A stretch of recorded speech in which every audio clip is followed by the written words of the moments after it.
you're having an argument with your partner, and you say, you're a stupid person, and you've always been a stupid person, and as far as I can tell, as far into the future as I can see, you're going to remain a stupid person. So what are they supposed to do? What are they going to do when you say that? They're going to cry, like if you mean it. They're going to get angry, if you mean it. And they're not going to like you very much. And why is that? Well, it's like, it's assault, basically. The only way, really, the only thing that you can do in a situation like that is walk away, ignore it, respond in kind, or it degenerates into violence. That's it. Because there's no discussion. You haven't left the person anywhere to go. You've gone right to the top of their hierarchy and said everything about you is wrong. And worse than that, all the mechanisms that we could use to correct it won't work. So, those are fighting words. So don't do that unless you want to have a fight. So then you might say, well, what would you do instead? And the answer is, deliver the least amount of information you possibly can. And so let's say you come home and your person is watching TV, and you're kind of hoping they'd greet you at the door.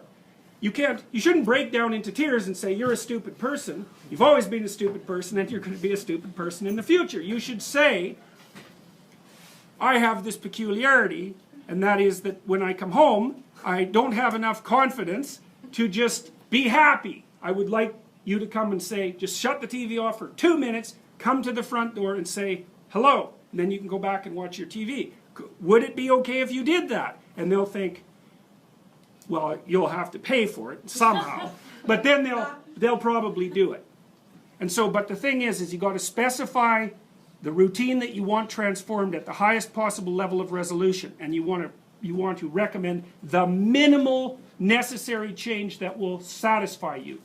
So you can't say, if you loved me, you'd know how to greet me at the door. Ha, not helpful, because they're stupid.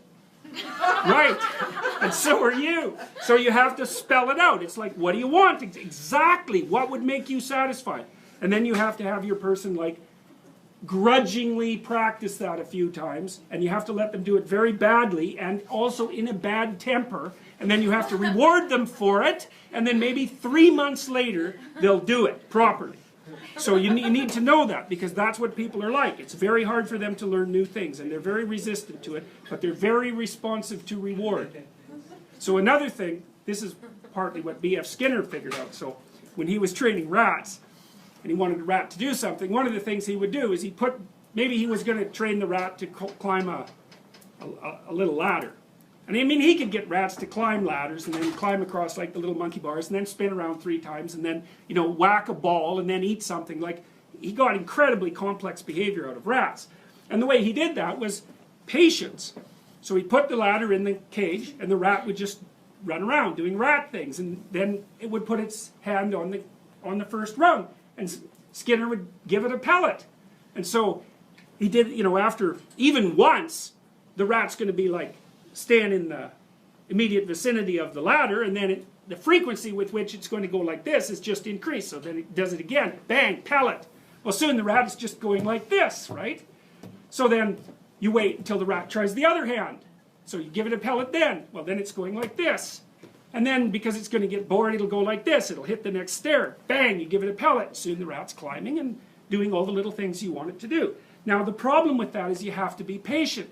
You have to wait till the rat does what you want. Okay, that's more relationship advice.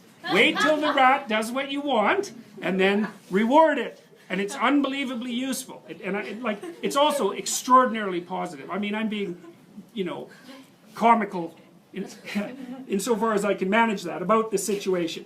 But people love reward, and they love attention. People love attention more than anything else. And so, if you watch through the day, and when your partner does something that's good, say, man, that was good, or something like that. You can be inventive, and then they'll do it more. And if you do that a whole bunch, like for a year, they'll be doing things that are good for you just all the time.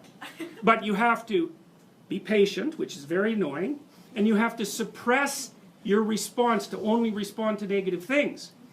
You know, because what we know about the expectancy models is that a deviation from expectation produces a burst of negative emotions. You know, so you come home and the whole house is clean, but there's like, I don't know, the dog has shed on the rug or something and the person overlooked that. It's like, you're not going to see the clean house, you're going to see the rug with the dog fur on it. You're going to say, why didn't you clean up the rug with the dog fur? And they're going to say, good luck getting me to clean up the house again. And, you know, because the thing is the exception stands out. And what's done doesn't. And the reason for that is you can just ignore what's done. Because it's done. It doesn't get in your way. So it gets invisible really quickly. So you really got to watch that tendency. One of the things Nietzsche said was that if you really want to punish someone, you don't punish them when they do something wrong. Because they expect that. That's not a punishment. They expect that. They might even be relieved by it. You want to punish them when they do something right. Because then you'll really hurt them. And so that's something to think about. If you're in a relationship, man, if someone's done something right, do not punish them.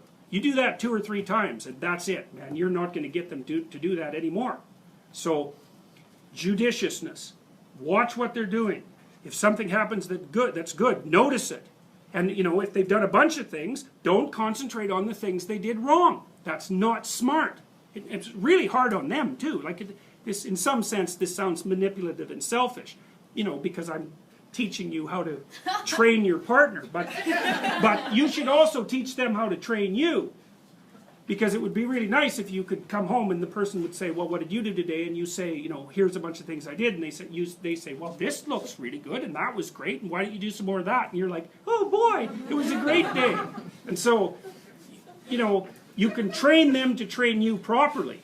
And that's a really helpful thing, especially if you do it over a few years. You know, that's how you have a good relationship, because you're both clueless as hell to begin with. You don't know even what would make you happy, much less what would make the other person happy. And so you got to figure these things out bit by bit, and then you have to inform each other, and then you have to be patient enough to let your partner do these things really badly. I'll give you another example. Sometimes I see couples sporadically in my clinical practice. I'm not a couples counselor. And so, but sometimes when I'm working with someone, there's an issue that needs to be discussed with both people, because otherwise it's just stupid.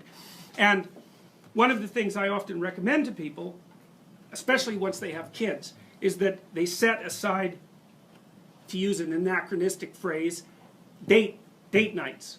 Well, everyone hates that idea. It's like they say, well, you know, they'll just say I'm not doing that. That would be one objection. We're just not doing that.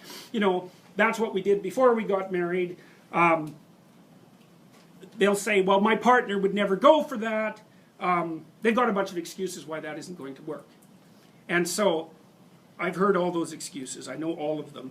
And then maybe I convince them, yeah, sure, I know this is stupid. It's awkward. It's artificial.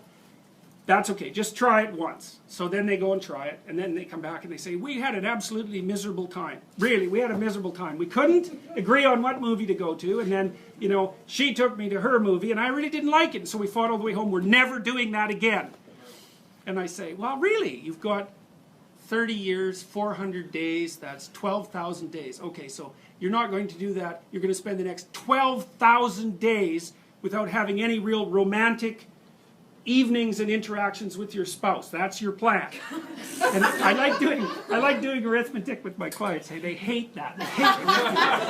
They hate arithmetic. It's like, well, no, that sounds like a bad idea. I said, okay, well, would you like some romance in your life, or are you just done with that? Well, really, like, you know, people can go for a long time with no romance at all. Say, well, no, maybe we'd like some of that. Well, how much? Once a year? Well, no.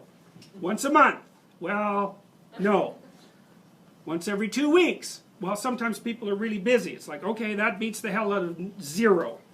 Once a week, twice a week. Okay, whatever. We're gonna start with a range. Okay, what would a good evening look like? Like, if you could both get exactly what you wanted, what would it look like? Well, then they have to think about that, because the previous theory was, my stupid partner should know what I like, and that's what the partner is thinking too. It's like, good luck with that, because no, they don't have a clue, especially if they're men, they don't have a clue. So you have to tell them what you want and how they could deliver it, and vice versa, which is very awkward and horrible.